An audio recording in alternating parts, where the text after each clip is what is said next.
네, 일상에 빠지다. 오늘 마지막 네 번째 시간입니다.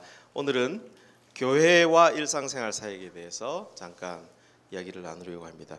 네, 일의 신학과 일상생활 사역을 가능케 하는 교회, 그리고 교회 형태, 교회 구조 이런 것들이 사실 우리의 고민입니다. 아까 우리가 이야기했던 창조신학과 구속신학에 대한 균형 잡힌 강조에 대한 표를 잠깐 보시면요, 이 교회의 강조가 사실은 이 흩어짐과 모임의 역동이 같이 가야 되는 거 아니겠습니까? 그죠? 왜 모여야 합니까? 흩어지기 위해서 모여야 하는 것이죠. 흩어진 사람들은 다시 어떻게 해야 합니까? 이제 모여서 또 흩어짐을 준비해야 되는 것이죠. 이게 역동이 계속 이렇게 돼야 되는데, 이제 그런 점에서 이 모임에 대한 강조가 그간 많았다고 이야기했잖아요. 어떻게 세상으로 흩어지는 교회를 생각할 것인가, 이게 이제 오늘의 화두이고 주제입니다. 여기 저는 오늘 선교적 교회 혹은 보냄받은 교회 혹은 사명을 지닌 교회라고 이야기하는 미셔널 처치에 대해서 이야기를 하려고 합니다. 미셔널 처치 운동은 요한복음 17장이 이야기하는 소위 그리스도인의 보냄받은 의식과 삶을 교회 공동체의 중요 본질로 생각하고 그 본질을 회복하여서 현실적인 교회의 한계를 극복하는 대안을 내어놓는 운동이다. 그렇게 짧게 이야기를 할 수 있을 것 같습니다. 이 보냄받은 교회 운동, 미셔널 처치 운동은 1998년에 이 미셔널 처치라는 책이 나오면서 시작되었는데요. 어쨌든 이 폴 스티븐스라는 목사님이 이 미셔널 처치 운동의 자료에 근거해서 교회를 이렇게 정의했습니다. 교회는 하나님에 의해 보냄받은 백성이다. 21세기 평신도 신학의 제8장 선교라는 부분에서 이렇게 이야기를 하고 있습니다. 교회란 하나님에 의해 보냄받은 백성. 어디로 보냄받았겠어요? 세상으로 보냄을 받았다는 것이죠. 그 근거 구절이 요한복음 17장 18절입니다. 맨 앞구절이죠. 아버지께서 나를 세상에 보내신 것 같이 나도 저희를 세상에 보내었고, 여기 나는 예수 그리스도시죠. 아버지께서 예수님을 어디에 보내셨습니까? 세상에 보내셨습니다. 그것처럼 예수님도 제자들을 세상에 보내시는 것, 이게 이제 보냄의 역동 속에 있는 하나님의 교회를 이야기하고 있는 것이죠. 그래서 폴 스티븐스는 이 하나님에 의해 보냄받은 백성을 이렇게 이야기하고 있습니다. 그리스도인 공동체는 예수 그리스도께서 아버지로부터 보내심을 받은 것처럼 세상에 보내심을 받은 자들이다. 교회는 세상에 보내심을 받은 자들이다. 이게 큰 생각의 전환입니다. 그리스도인 공동체는 하나님의 보내심을 성취하는 1차적인 기관인 동시에 또한 하나님의 나라가 도처에 침입하는 것을 인식하고 환영하여야 한다고 이야기를 하고, 무엇보다도 교회 그리스도인 공동체는 이미 세상 속에서 일하고 계시는 하나님의 일하심을 파악하고 그것을 경축하며 보살피시고 지탱하시며 변혁시키시는 하나님의 일에 동참하는 것이 교회의 일이다. 그렇게 이야기를 하고 있습니다. 뭔가 차이가 있죠? 그게 무엇입니까?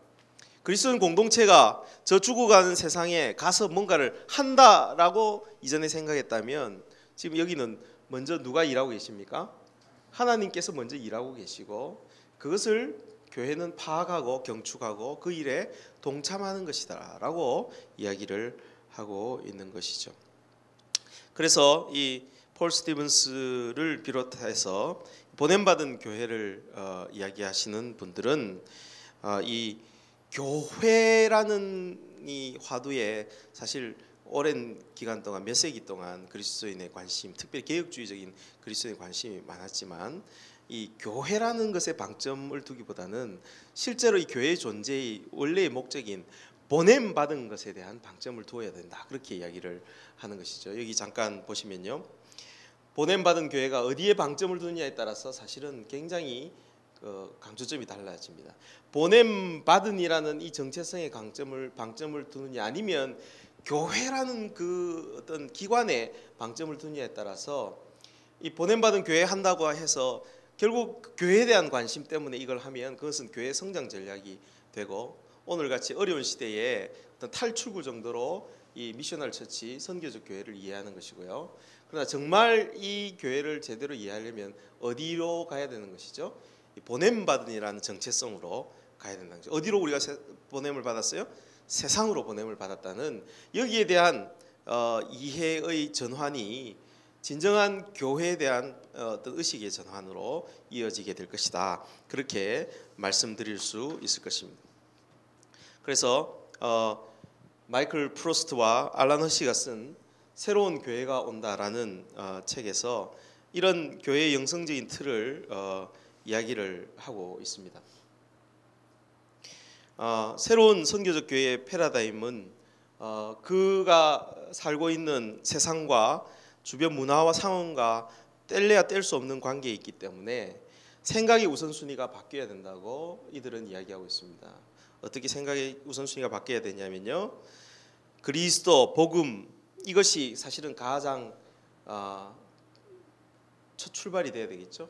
복음이 무엇인가, 그리스도가 누구신가 하는 이 질문은 정말 가장 중요한 질문이 될 것이고, 그 다음에 이제 그동안은 그리스도가 누구신가에 의해서 뭐가 결정된다고 생각했냐면요, 교회가 결정된다고 생각했어요. 그리스도는 머리시고 교회는 몸인, 그죠? 그래서 기독론에서 교회론이 나오고, 그 교회론에서 교회가 하는 일이 다 뭐예요? 선교라고 생각하는 것이죠. 그래서 기독론에서 교회론이 나오고 교회론에서 선교학이 나온다고 생각했지만, 이제 이 새로운 교회 운동, 미셔널 처치, 보냄받은 교회 운동의 시각은 약간 뉘앙스가 달라집니다만 이것은 큰 의식의 전환이 필요한 것이죠. 무엇입니까? 기독론, 이것은 중심 대신 그리스도, 또 제일 우선 되신 그리스도로부터 출발하지만, 이게 그리스도께서 어디로 보내심을 받으셨어요?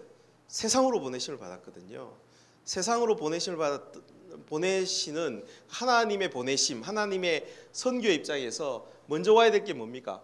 선교론 혹은 선교학이 먼저라는 것이죠. 세상이 어떤 곳인가, 하나님 보내신 세상이 어떤 처지에 있는가, 세상은 어떤 생각을 하고 있는가, 거기에 의해서 교회의 구조와 교회 사역의 방향이 결정을 받아야 된다는 것이죠. 이게 이제 기독론이 선교학을 결정짓고 선교학이 교회론을 결정짓는다라는 이 명제의 중요한 그 테마입니다. 교회가 이 순서를 바로 이해하는 것이 매우 중요한데요. 그래서 도표로 한번 그려보았습니다. 도표를 보시면 여러분 이렇게 이야기할 수 있어요. 먼저 예수님의 인격과 사역이 중요합니다. 이것이 바로 복음이겠죠. 예수님의 인격과 사역이 중요하고, 여기서 무엇이 나와야 합니까? 하나님과 그 백성의 목적으로서의 선교가 나와야 되는 것이죠. 이게 하나님과 그 백성이 어디를 향하여 부르심을 받았습니까? 세상을 향하여 부르심을 받았기 때문에 이제 거기서 뭘 결정이 되어집니까? 교회의 형태와 기능이 결정되어야 된다는 것이죠. 이전에는 어떻게 됐다고요? 기독론에서 바로 교회론이 나오고, 그 다음에 그 교회가 하는 것이 선교다 그랬는데, 지금 선교는 하나님이 하는 것이 선교고 예수 그리스도께서 하신 일이 선교이기 때문에 거기서 그것이 교회의 형태와 기능을 결정해야 된다라고 이야기한다는 것이죠. 이것은 그냥 현재 와서 새로운 주장이라고 이야기하거나, 혹은 소위 하나님의 선교를 1960년대부터 이야기했던 소위 자유주의, 진보주의의 이해를 그대로 가져왔다고 이야기하기에는 사실은 이 어떤 신학적인 근거가 훨씬 더 복음주의에 가깝다는 것을 우리가 기억할 필요가 있습니다. 지금 이 삼각형은 어떤 삼각형을 이야기할까요?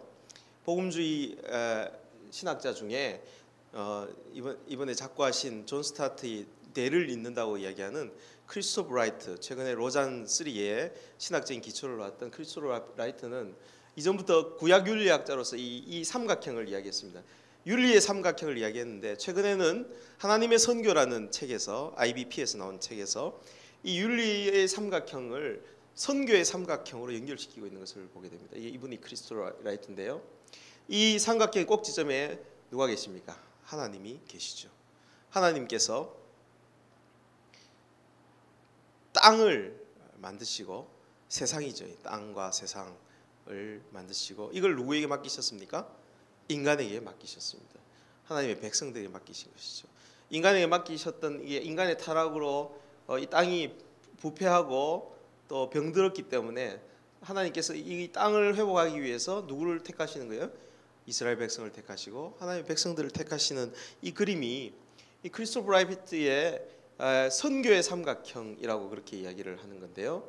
여기 이제 아까 이야기했던 기독론, 복음이 여기 해당되는 것이라면 이 땅은 세상과 선교와 연결되는 것이죠. 이게 하나님께서 만드신 피조세계 전체를 의미하는 것이기 때문에 이 땅을 구속하시려는 하나님의 뜻을 위해서 하나님의 백성이 결정되는 것이죠. 이게 말하자면 교회론과 관련된 것인데 선교적 교회는 이것을 이렇게 표현하고 있습니다.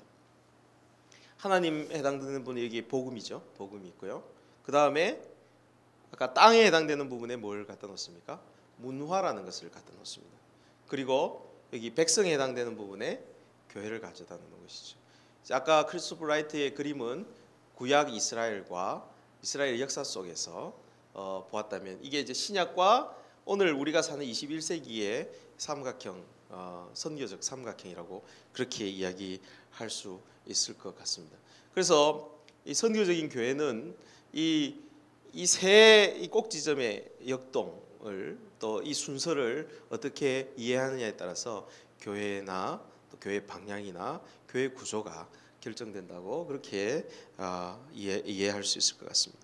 그 이전에 이제 기독론에서 교회론이 나온다는 생각을 이 조금 전에 이야기했던 새로운 교회가 온다 마이클 프로스나 알란 허시는 크리스텐덤 교회라고 그렇게 이야기를 합니다. 이것은 이제 컨스탄틴 대제가 기독교를 국교로 인정한 이후에 권력과 결부된 그런 교회, 힘을 가진 교회를 크리스텐덤 교회라고 그렇게 이야기를 하거든요. 그 크리스텐덤 교회의 특징이 어떤 것인지 한번 봅시다. 크리스텐덤 교회는 일단 그 교회론이 어떤 매력을 가지고 사람들을 끌어모으는 그런 교회예요. 한번 우리 주변의 교회들을 생각해 보시면 그렇습니다. 그죠? 이렇게 전도 집회나 이런 것들을 통해 사람들을 어떻게든 이제 이렇게 여기로 오라고 이야기하는 교회 아닙니까? 모이는 것에 강조를 두니까 끌어모으는 그런 방식으로 교회가 진행되고요. 이 교회가 가지고 있는 영성은 아까 우리가 귀신의 가르침이라고 이야기했던 육체와 영혼을 구별하는 이원론적인 영성이 일반적이고 지배적인 영성입니다. 그래서 소위 영적이라는 사람들은 다 이런 금욕주의적인 그런 영성을 추구한다든지 아니면 세상에서는 세상대로 또 교회에서는 굉장히 경건하게 이렇게 이원적인 그런 삶을 사는 영성을 추구하게 되죠.